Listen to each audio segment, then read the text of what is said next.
Ang bagong topic ngayon ay si senatorial candidate Heidi Mendoza, dating COA commissioner, natanong sa isang campaign sortie at nabanggit niya, parang mahaba yung sinabi niya eh.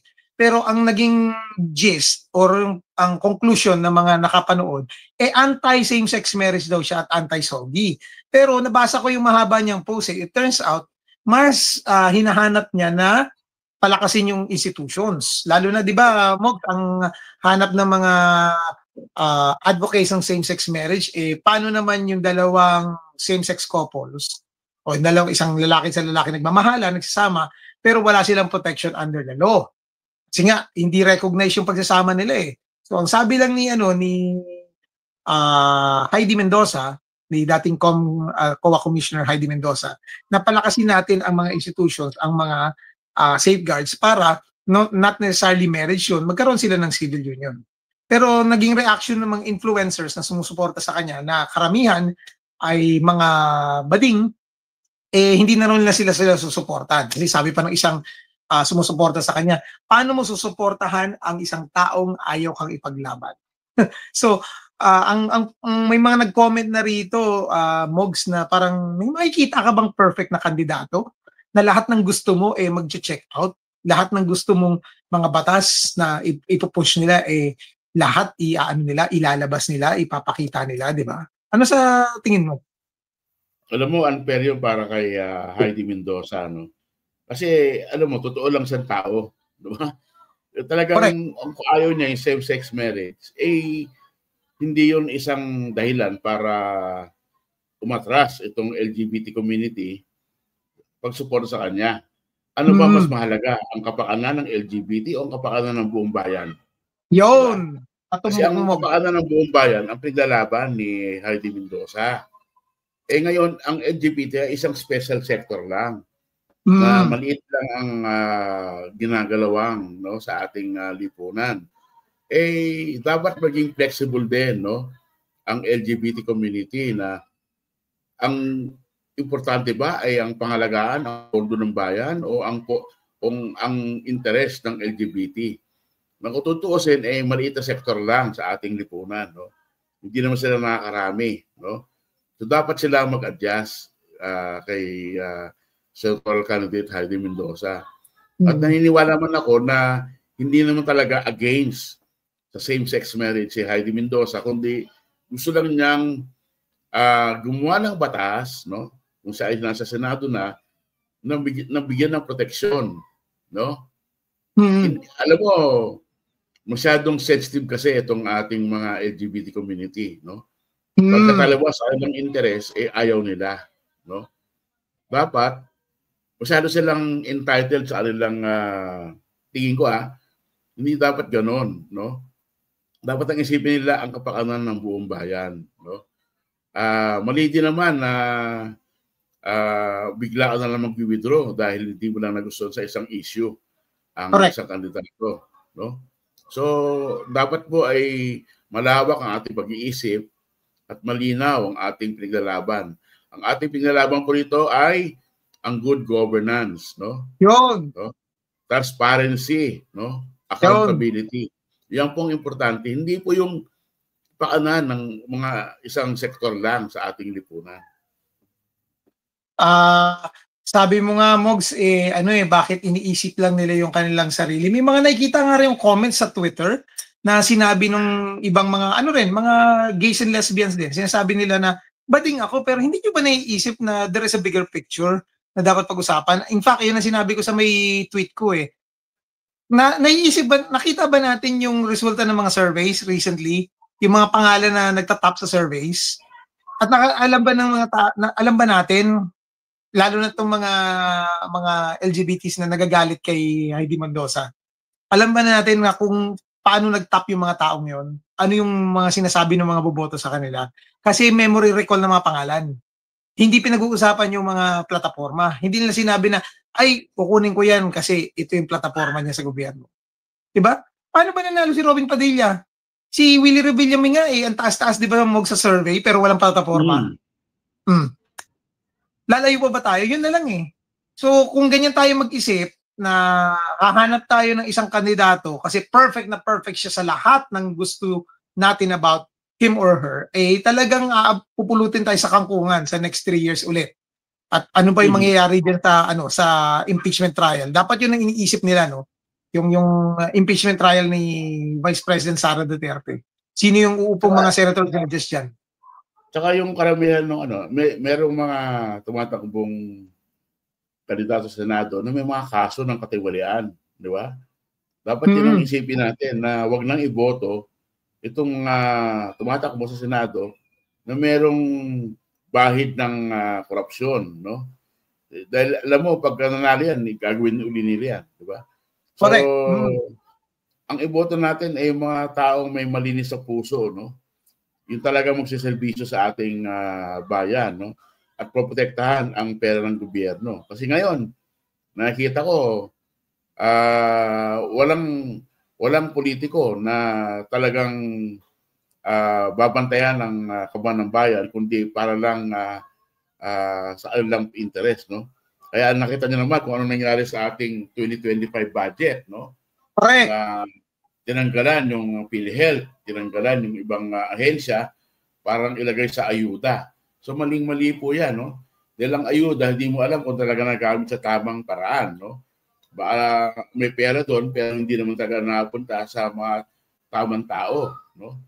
Baka sa sarili nilang pamilya o sa kaalyado na napunta ang pera, no, ng bayan na yan. So, mali po na ilagay natin ang mga datihan na may mga bahid ng korupsyon. Yung tinweet mo nga rito, Mox, ang sabi ko, I should not be publicly speaking or supporting a candidate. Kasi, di ba, ethically, hindi dapat nangangampanya isang journalist, isang politiko eh. Pero, sinabi ko lang yung opinion ko na kung bakit mali yung ganong klaseng pananaw na hindi ko nagustuhan yung isang plataforma ng isang politiko, ika-cancel ko na kagad. Tama yung sinabi po ni Mox kanina, look at the bigger picture. Kasi kung iboboto yung politiko, yung swak lang doon sa inyong panlasa, wala hong mananalo except yung mga nakikita na natin yun sa surveys. At yun ang sinasabi ni Mogs. Yung pinipili ninyo, hindi nyo na kinoconsider yung good governance, hindi nyo kinoconsider yung walang bahid korupsyon, nangyayari pa rin na naiiwan pa rin yung may bahid ng korupsyon. Yun pa rin ang na-elect at pabalik-balik lang. Political dynasties pa rin ang papalit-palit, di ba? Bumabalik. Sabi ko nga, tama yung sinabi ni Ral Corner na flash kanina, no one is perfect. Sabi ko nga, mismo namang sariling mo, kamag-anak mo, kahit yung better half mo siguro, di ba? Well, not everything about him or her, gustong-gusto mo. Meron ka may kitang, di ba, Mogs? May kita kang hindi mo gusto, nalalaitin mo. Pati ba sa politiko, grabe, lahat na lang kailangan sumak doon sa gusto mo, di ba? So, ito yung sinasabi ko nga, Mogs, na voter education starts a day after the election, hindi ngayon. Kaya meron tayong mga ganito mga botante kasi ang tingin nila, nasa Netflix sila na meron silang remote control, kung ano lang gusto nila, yun ang kanilang papanoorin at ganun din pagpili ng politiko. Tama. Oo. Tsaka, alam mo, ang nanalo yung mga datihan na dahil sa name recall, no? At dahil din siguro sa tinatawag natin na bandwagon effect, no? Right. Pag nakita ng mga botante na, ito nanalo to, ito na boboto ko, no? Kasi tayo mga Pilipino, ayaw natin ng may pili na matalunan, no? So, mali po yun. Dapat gawin natin kung ano talaga ang nasa puso natin, yun ang iboto natin, no? Huwag tayong magpadala sa survey, magpadala sa mga name recall, no? Talagang isipin po natin ang kapaanan ng bayan, no? Kasi pasama ng pasama ang sitwasyon ng ating bayan, no? Magkano na bang utang natin? 16 trillion na ata, no? At lumalaki pa yan kasi taon-taon lumalaki yung budget natin at lumalaki din yung deficit, no? Kasi ang revenue natin ay kapos ng halos 20 to 25%, no? Sa ngayon nga, mas malaki na inuutang natin, no? Para mapunan ng budget, no? Bakit hindi maghigpit ang sinturon ng ating mga opisyal, no? At gastusin lamang yung narapat na naayon sa budget. Kasi minsan, yung isang ahensya ay hindi kaya ng gastusin yung kanyang budget, kaya nasayang lang, no? Binabalik lang sa treasury at ginagawa nung nasa Malacanang ginagamit sa ibang sa ibang budget, no, sa ibang pangangailangan dahil meron silang karapatan na gawin ang kanilang gusto dahil sa sobra at may absorptive capacity yung ating mga agencies. Tama. Tanong ko nga rin, Mogs, may mga nag-comment dito kanina na flash sa screen.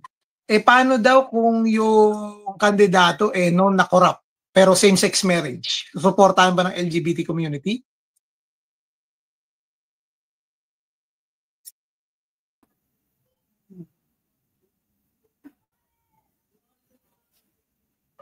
Tapos, isa pa dito, Mogs, ang comment ko nga, sabi ko, pagpaligilan natin, na biglang si Apollo Kibuloy or si Rodante Marcoleta naging pro same-sex marriage. Suportahan kaya nitong mga LGBT community. Alam naman natin karamihan sa LGBT community is di ba? Makaleni yan eh. So, suportahan kaya nila ito? Malabo. Ako hindi naniniwala na maniniwala sa same-sex marriage si Apoy, no? Bilang pastor ng Kingdom of Jesus Christ, no? Maliban na lang kung ang kanyang prinsipyo ay mag-iba at gusto nang kumuha ng mga boto ng LGBT. Yun nga. Yun ang dapat intindihin din natin ng mga botante natin. Hindi naman lahat ng mga sa tingin nyo ba, lahat na lang mga politikong tumatakbo, unang-una sa lahat, mga sinasabi na plataforma nila, gagawin nila, kaya nilang gawin? Di ba, natatawa nga ako ilang beses na ba tayo nakarinig ng politiko na tumakbo ng pangako nila, pababain nila yung presyo ng bilihin? Ginagawa ba sila? Kung si Pangulong Marcos, ako ng 20 pesos na bigas. Hanggang ngayon, di pa natin na-realize yan. Di ba? Ano na yan presidente na yan. Ikaw ba naman, tatakbo kang senador, magagawa mo yun? O kaya, di ba may mga nangako pa mag-create ng trabaho? Diba? O sino nag-create ng trabaho? Ang Senado ba? Parang pagka nangako ng gano'n yan, dapat next question mo, paano mo gagawin yun? Di ba? Walang nagtatanong din So, dahil lang, kagaya niyan, di ba? Yung same-sex marriage, tsaka SOGI bill. Ilang beses nang pinupush yan sa Kamara at sa Senado, hindi nakakapasa. At depende rin, di ba? Kung may suporta ng presidente. I think yung pinaka-open lang dyan sa support ng SOGI bill, di ba, Mogs? Parang si Noynoy Aquino lang hindi rin natuloy. Pero alam mo, sa Senado, mukhang mahirapan yung panukala na yan dahil ang unang nag-block dyan si Senator Joel Villanueva. No? Alam naman natin na yan, ng pastor ng Jesus is Lord movement, di ba?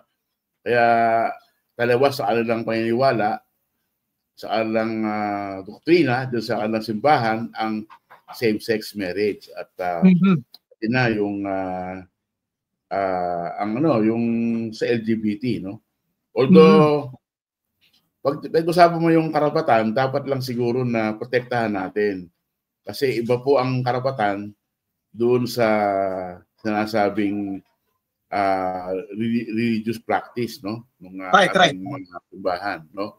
Kasi talaga namang luging-lugi ang LGBT kung pag-uusapan yung karapatan, kung sa hatian ng pera, no? Sakaling may mangyari, ay hindi siguro mamana ng isa sa kanila yung property o yung mga kayamanan dahil wala silang legal personality, no? Right, oo. Tsaka pero hindi naman ako naniniwala na dapat lahat ay pagbigyan, no? Lalong-lalo ngayon sa ilang ating comfort room, no, sa mga establishment. May nakita ako na dalawa na yung mukha nung ano nung sa pinto, no? Sa lalaki Unisex at na. babae, no? Oo. So alam mo, marami pa rin tayong mga kababaihan na hindi tanggap ang LGBT. Lalo na kung sila papasok sa CR, no, ng mga babae, no? So talagang tanggapin na natin, no, ng mga LGBT na sa ating kultura, sa ating lipunan, hindi pa talaga tanggap na tanggap ang kanilang kasarian. May nakita akong post sa Facebook yata, to hinahanap ko, Mogs, yung post ni dating Solicitor General Florin Hilbay. At maganda yung paliwanag niya. He is for same-sex marriage, pero he wants to make a distinction kasi ang nangyari sa Amerika at sa Europe yata, yung same-sex marriage law, pinupuwersa din ang mga religious institutions na tanggapin ang same-sex marriage. So kagaya ng mga religious institutions na ayaw sa same-sex marriage, na hindi tanggap yun, like mga fundamentalist Christian groups, okay, mga Bible-based groups, talagang ayaw nila yan, yung kagaya nila Eddie Villanueva. Pag may mga batas kasi sa ibang bansa na even mga religious groups pinupuwersa. So pag dalawang gay couple, may isang gay couple gusto magpakasal sa simbahan at tinanggihan ng pastor or ng pare, pwedeng idebanda yung simbahan. Okay? Yun ang sinasabi niya, na magkaroon ng same-sex marriage pero as a legal or as a civil institution, not a religious institution. Kasi sa atin, di ba, defined yan as both a sacrament, lalo na mga Katoliko, it's both social institution, basic unit of society, and also as the domestic church, isang maliit na simbahan, at sakramento yun. So, kung gusto ng same-sex couple, at yun din naman sinasabi ng mga same-sex advocates, matuloy yun, pero hindi po pwede sa simbahan. Okay yun. Yun din ang sinabi mo, Mogs, di ba? Kasi may mga same-sex couples na napundar nila pareho yung ari-arian nila, nagsama sila ng matagal, faithful sila sa isa't isa, pag namatay yung isa, or meron nangyari yung isa, di ba? May issue sa insurance Parang yun ang na-touch ni Heidi Mendoza, na gawin natin ng mechanism na magkakaroon ng protection or makakuha ng share doon sa mana ng partner, yung mana nung namatay or na aksidente, makaka-share doon yung kapartner niya. Pero parang mas marami, parang practical yung approach ni Heidi Mendoza Parang mas may magagawa pa for same-sex couples yung ayusin yung mga ilang batas kaysa i-push ang same-sex marriage. Pero yun nga nangyari. Nag-aalit yung mga LGBT kay Heidi Mendoza at nag-withdraw kagad ng support. Hindi naman daw canceled yun, sabi nila. Withdraw lang ng support. Ano pa nga ba yun? Semantics lang, So, alam mo yung karapatan na pinglalaban ng LGBT community, tama naman. Kaya lang dapat sa batas na lang ayusin yan, no? Kasi ang simbahan talaga, maski anong gawin mo, hindi papayag sa same-sex marriage. Nasa top 3 na yan. Correct. Oo. No? Tama nga, sinasabi mo, civil na lang, no? Kay mayor o sa judge ang same-sex. Pero sa simbahan talagang no yan. No? Hindi lang sa Katoliko, kundi sa mga fundamental evangelical groups, no? Pero meron din namang mga ibang Christian community na tanggap yan, no? Pero sa tingin ko talaga, Romel, bilang Katoliko, no, ay hindi ako sang-ayon dyan sa same-sex marriage. Pero pabor ako na bigyan na sila ng karapatan sa civil natin. Same tayo, Mogs, ng position dyan. If religion dictates, of course, we are against it. Pero we want, actually, may mga kaibigan ako, Mog, na mga dating katrabaho rin, na nagsasama na. I think, I'm sure, meron ka rin mga kakilala na nagsasama na same-sex couples. And we do not judge them. We do not go there na para tayong mga pastor na, hoy, makasalanan.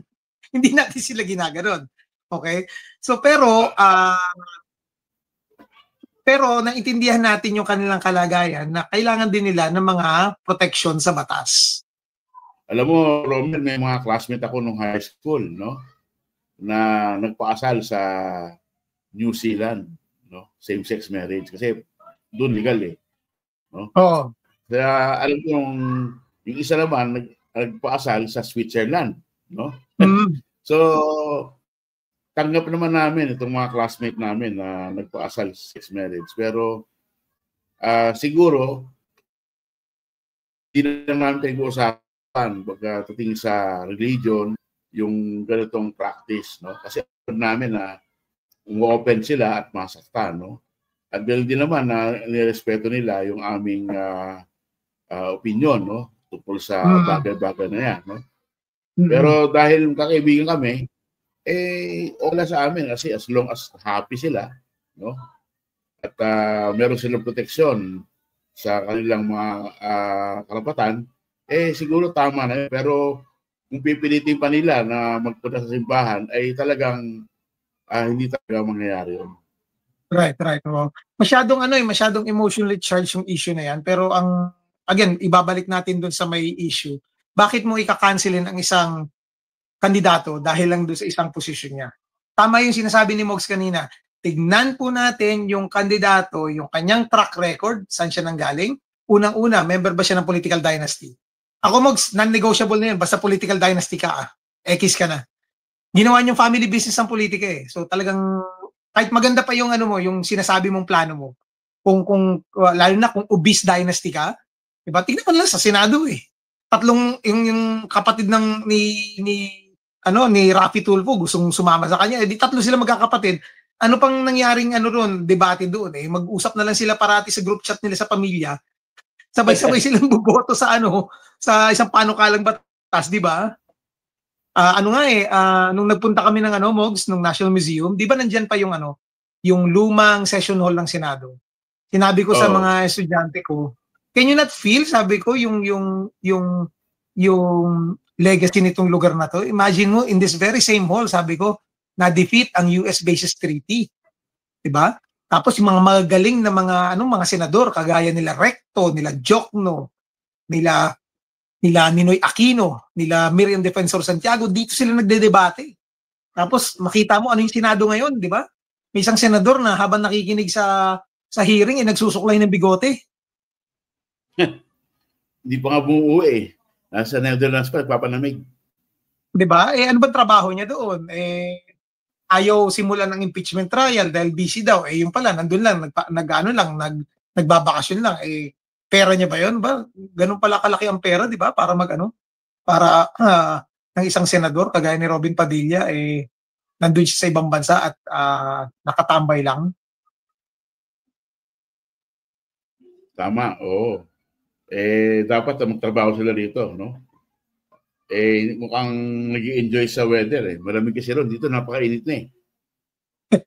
Hindi lang mainit yung klima, pati yung politika napakainit din. Lalo na simula ng di ba, Mogs, ang local election, kaya yan, matindi na ang bangayan ngayon. Kita naman natin yan kahit sa anong lugar, Maynila man yan, kahit dito sa Mindanao ang tindi na ng bangayan natin. Tingnan nga natin, imbitahan ko na, alala mo, Mogs, na-imbitahan natin last time si Mads Maglana na tumakbo laban kay Pulong Duterte sa Davao. Ngayon tatakbo siya uli. So, kaibigan natin yan si Mags. Actually, nagpunta ako rin sa inauguration, sa blessing ng kanyang campaign headquarters. Sabay, Mogs, sa birthday ni Duterte. So, malapit lang din doon sa venue. So, nilakad ko lang. So, nakipanood din ako rin sa may birthday party.